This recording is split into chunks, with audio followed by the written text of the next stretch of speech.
नमस्कार, मैं हूं निकिता और आप देख रहे हैं सत्यहिंदी.com।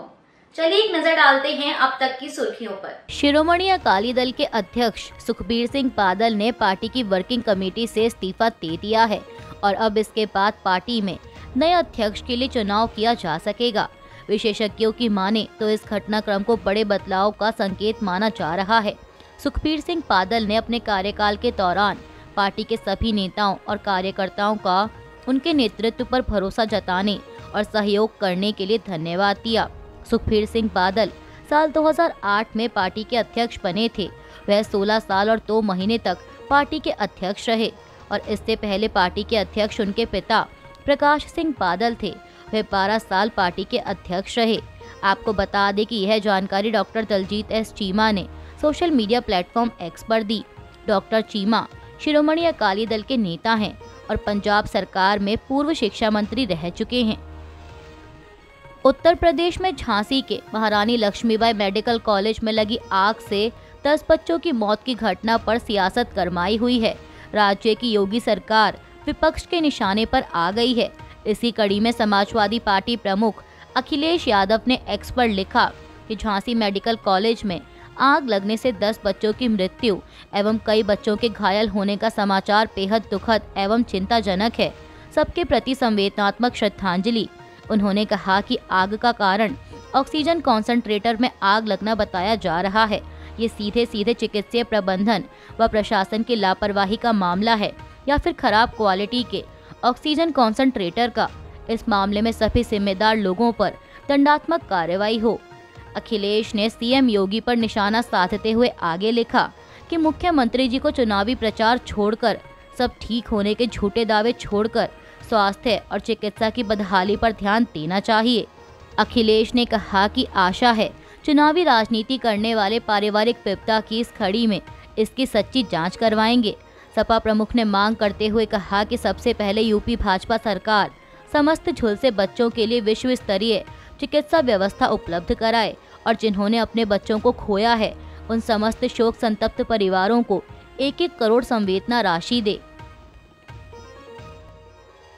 झांसी मेडिकल कॉलेज की घटना पर राज्य की पूर्व मुख्यमंत्री और बसपा प्रमुख मायावती ने प्रतिक्रिया देते हुए कहा कि यूपी झांसी के महारानी लक्ष्मीबाई कॉलेज में आग लगने से 10 नवजात बच्चों की मौत की अति दुखद घटना से कोहराम व आक्रोश स्वाभाविक है। उन्होंने कहा कि ऐसी घातक लापरवाही के लिए दोषियों को सख्त कानूनी सजा जरूरी है। ऐसी घटनाओं की भरपाई असंभव है, फिर भी सरकार पीड़ित परिवारों की हर प्रकार से मदद जरूर करे।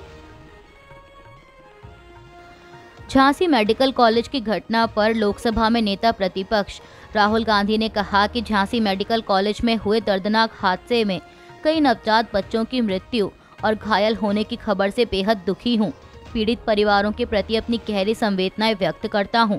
राहुल गांधी ने आगे सवालिया लहजे में कहा कि उत्तर प्रदेश में एक के बाद एक हो रही इस तरह की दुखद घटनाएं सरकार और प्रशासन की लापरवाही को लेकर कई गंभीर सवाल खड़े करती हैं। कांग्रेस नेता ने मांग की कि सरकार सुनिश्चित करे घायल बच्चों का बेहतर से बेहतर इलाज हो और साथ ही इस दुखद घटना की तुरंत जांच कराई जाए और दोषियों के खिलाफ सख्त कानूनी कार्रवाई हो।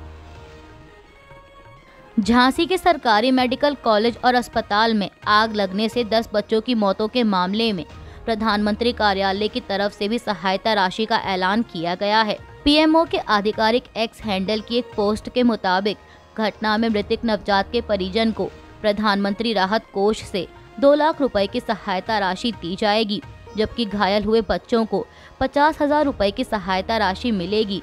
आपको बता दें कि इससे पहले उत्तर प्रदेश के मुख्यमंत्री ऑफिस ने भी घटना में सहायता राशि का ऐलान किया था। यूपी सीएमओ ने घोषणा की है कि मृतक नवजात के परिजनों को 5-5 लाख रुपए और घायल नवजात को 50-50 हजार रुपए की सहायता राशि देने का निर्देश दिया गया है। लखनऊ के बलरामपुर हॉस्पिटल के स्टाफ की लापरवाही से 12 साल के बच्चे की मौत का मामला सामने आया है। मीडिया रिपोर्ट्स के मुताबिक ट्रिप पोर्टल से दिया जाने वाला इंजेक्शन सीधे नस में लगाने से 2 मिनट में बच्चे जैद की सांसें थम गईं। यूपी के सबसे बड़े अस्पताल में आया ने इंजेक्शन लगाया, जो लापरवाही का सबसे बड़ा उदाहरण है। घटना के वक्त मृतक की मां तबस्सुम मौके पर मौजूद थीं। उन्होंने इंजेक्शन देने के बाद हॉस्पिटल स्टाफ से बच्चे को देखने की मिन्नतें की, लेकिन किसी ने कुछ नहीं किया। मृत बच्चे की मां तबस्सुम ने अस्पताल के स्टाफ पर लापरवाही का गंभीर आरोप लगाते हुए दैनिक भास्कर को बताया कि मेरे बच्चे की मौत के बाद सभी डॉक्टर पहुंचे, जब तक उसकी सांसें चल रही थी तब कोई उसके पास नहीं आया। फॉर्मेलिटी के लिए उसे आईसीयू और वेंटिलेटर पर ले जाया गया था। तबस्सुम ने कहा कि मुझे पता था कि वो जा चुका है और अब नहीं लौटेगा। देश का पूर्वोत्तर राज्य मणिपुर एक बार फिर हिंसा की आग में झुलसता नजर आ रहा है। ताज़ा मीडिया रिपोर्ट्स के मुताबिक असम सीमा के पास मणिपुर के हिंसाग्रस्त सीरीबाम जिले में शुक्रवार की शाम एक महिला और 2 बच्चों के शव बरामद किए गए। ये शव जिले के जीरीमुख गांव के पास जीरी नदी में तैरते हुए मिले।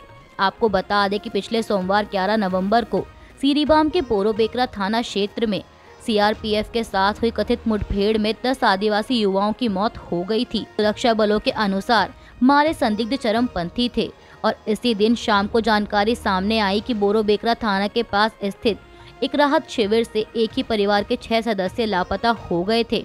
इनमें एक 60 साल की एक बुजुर्ग महिला समेत 3 महिलाएं और 3 बच्चे शामिल थे। अब इसके 5 दिन बाद यानी कल शुक्रवार को एक महिला और 2 बच्चों के शव बरामद हुए। स्थानीय मीडिया रिपोर्टों में कहा गया है कि ये शव लापता लोगों के ही हैं, लेकिन पुलिस ने कहा है कि शवों की अभी पहचान नहीं हुई है।